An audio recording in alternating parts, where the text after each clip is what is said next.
Hi everyone, my name is Miss Linda and I'm one of the children's librarians in East Hampton Children's Room.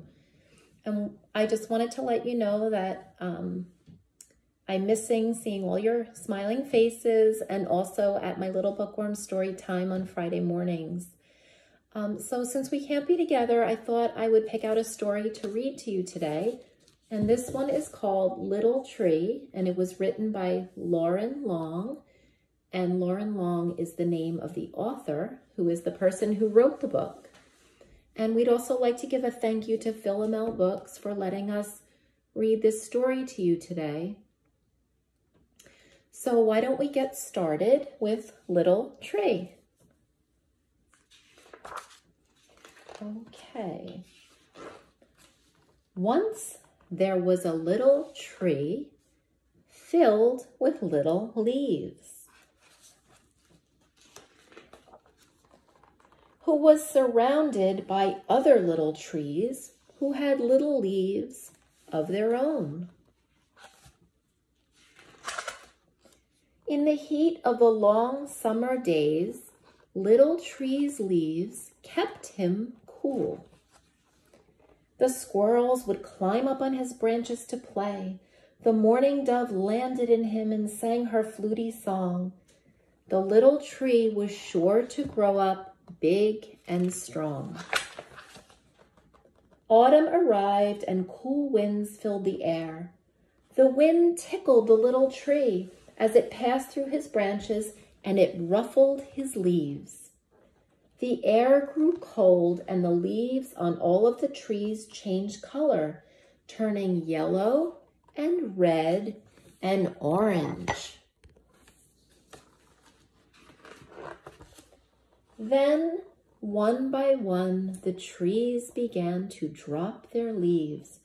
But not Little Tree. He just hugged onto his leaves so tight. "Hello, Little Tree," said a squirrel. "You're supposed to drop your leaves now."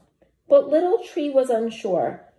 What would he do without his leaves?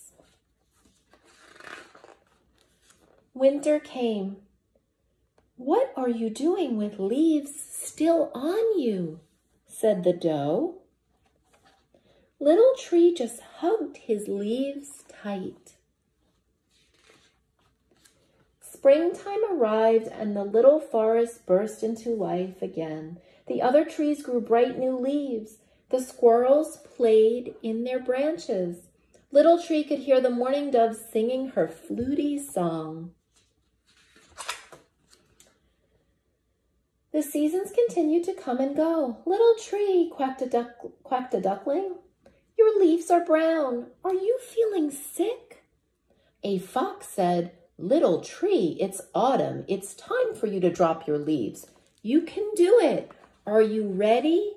1, 2. But Little Tree just hugged his leaves tight. All around the forest grew and it grew. One summer, Little Tree could no longer feel the sunlight. The squirrels played high above on the broad, tall trees, and the mourning dove sang so far away that he could hardly hear her fluty song.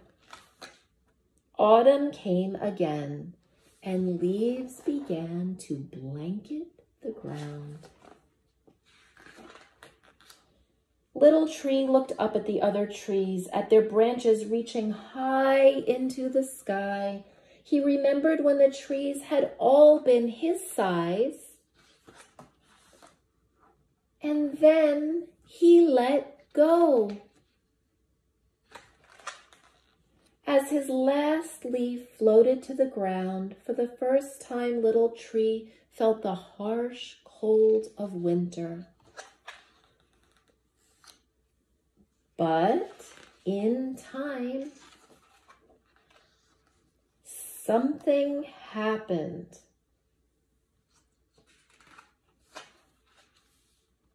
Once there was a little tree. So what happened? The little tree grew up into a big tree, just like the other leaves in the forest. And that's the end of my story. So thank you for being such great listeners. And I look forward to reading to you again in the future days, in the days ahead. So keep checking our social media for more posts, and we look forward to seeing you soon. Take care.